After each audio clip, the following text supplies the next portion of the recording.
Halo, selamat datang di channel Ruang Taktik.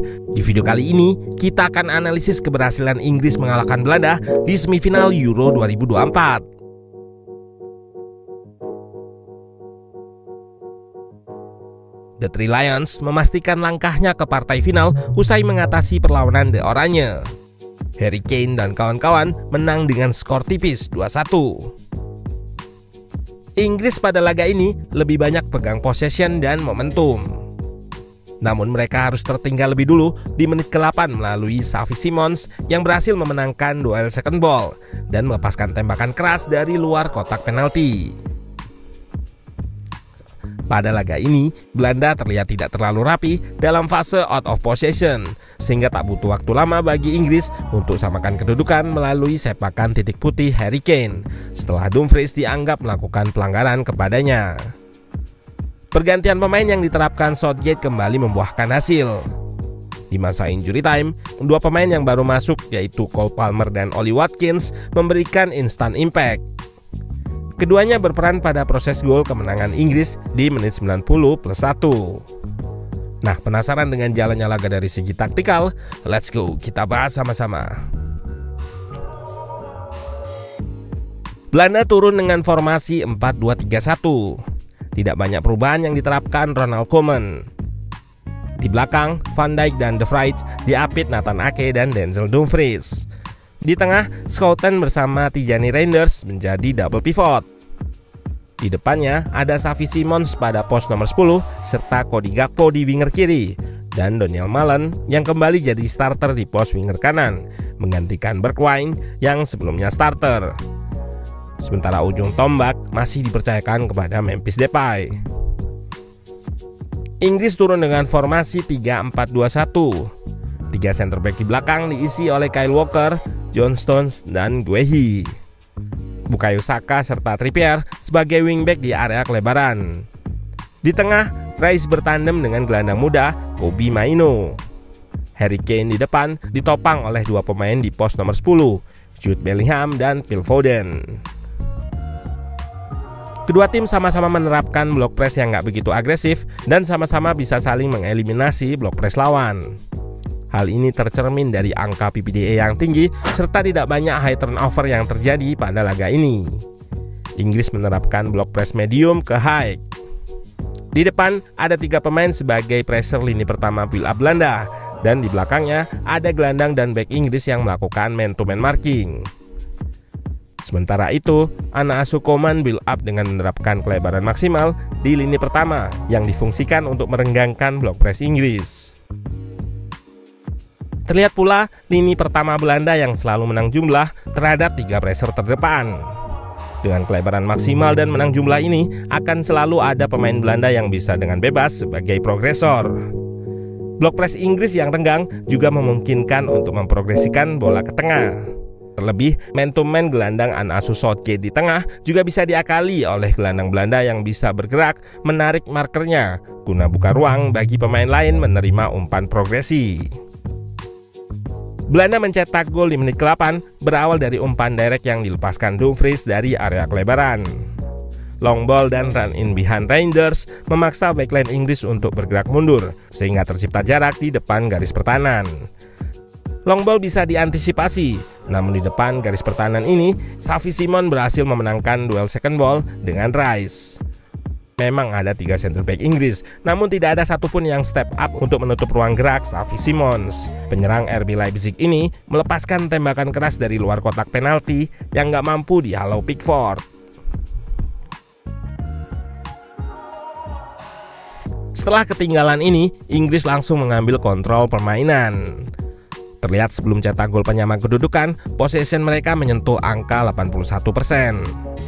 Ketika build up dari formasi awal 3-4-2-1, struktur Inggris berubah dengan Walker yang melebar ke pos fullback, serta satu wingbacknya yaitu Bukayo Saka dan Trippier yang naik mengisi area kelebaran di koridor sayap.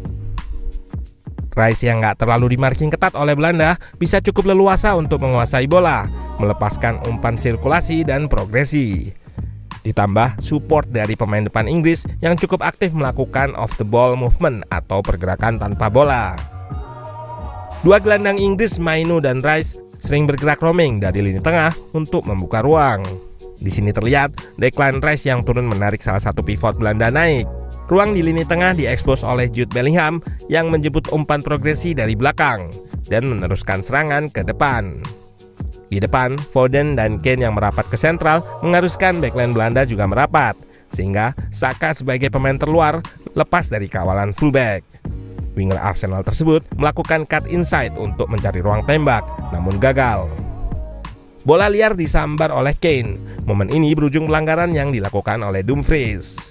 Penalti. Kane sebagai algojo sukses menjalankan tugasnya dengan baik. 1-1, Inggris samakan kedudukan. Pada laga ini, Phil Foden kembali dimainkan di posisi terbaiknya, yaitu di sisi kanan. Di area ini, ia beberapa kali sering bebas terbantu dengan Rice dan Mainoo yang berada di satu area di sisi kiri, memancing pertahanan Belanda kompak di satu sisi tersebut. Tak terpaku di sisi kanan saja, pemain Man City ini juga diberi kebebasan untuk roaming.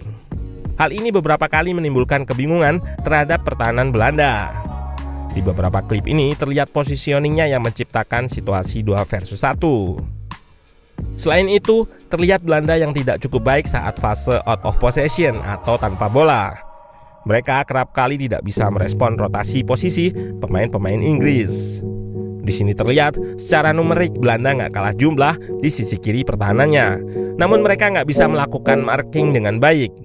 Mainoo bebas menerima umpan. Selanjutnya saat Reinders bergeser marking Mainoo, giliran Foden yang bebas meski ada Van Dijk dan Depay di dekatnya. Dimainkan pada posisi terbaiknya, ditambah koordinasi pertahanan Belanda yang buruk, menjadikan Foden bisa memberikan impact di fase menyerang.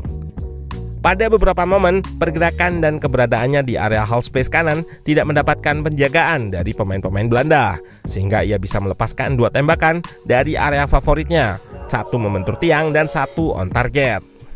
Bahkan di momen lain, Foden nyaris mencetak gol. Peluang ini melibatkan 3 pemain, Harry Kane yang mengikat 2 center back Belanda dan Mainoo yang berikan support koneksi. Foden bisa merangsek masuk di antara center back dan back kiri Belanda. Sayang, sontekannya masih bisa digagalkan Dumfries di garis gawang.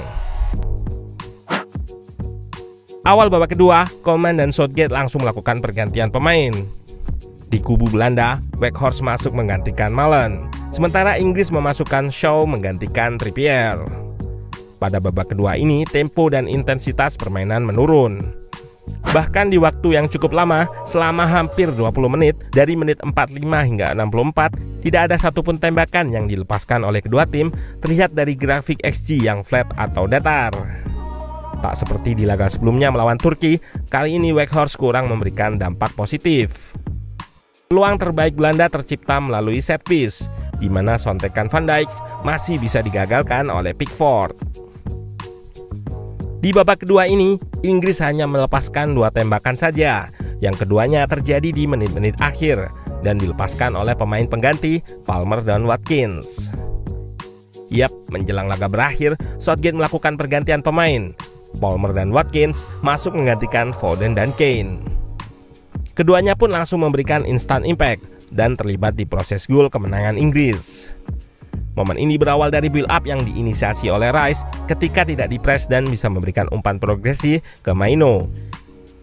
Kembali terlihat di sini bagaimana kurangnya pertahanan Belanda. Jarak Reinders ke Mainoo terlalu jauh. Gelandang MU ini pun lepas, namun bola masih bisa dikuasai oleh Cole Palmer. Di tengah, Watkins melakukan diagonal run mengekspos ruang di belakang backline yang sudah unbalanced. Menerima umpan dari Palmer dalam kondisi membelakangi gawang, Watkins bisa melepaskan tembakan sambil memutar badan. Tembakannya tepat mengarah ke pojok tiang kedua. Ini menunjukkan instingnya yang ciamik. Inggris bikin Belanda meringis di menit-menit akhir. Pergantian pemain kembali jadi senjata andalan Southgate. Meski terkesan sepele, namun pergantian yang dilakukan Southgate di menit-menit akhir saat stamina dan konsentrasi lawan berkurang beberapa kali bisa memberikan impact positif. Sebelumnya di 16 besar, Palmer, Ivan Toney, dan Eze yang jadi pembeda. Kali ini giliran Watkins. Pun begitu, selain pergantian pemain, di laga ini ada improvement pada permainan Inggris. Declan Rice yang lebih progresif serta performa apik Foden di posisi terbaik jadi buktinya. Pada laga final, Inggris akan menghadapi Spanyol, tim paling konsisten di turnamen ini. Akankah football is coming home berkumandang di laga final nanti? Patut kita tunggu.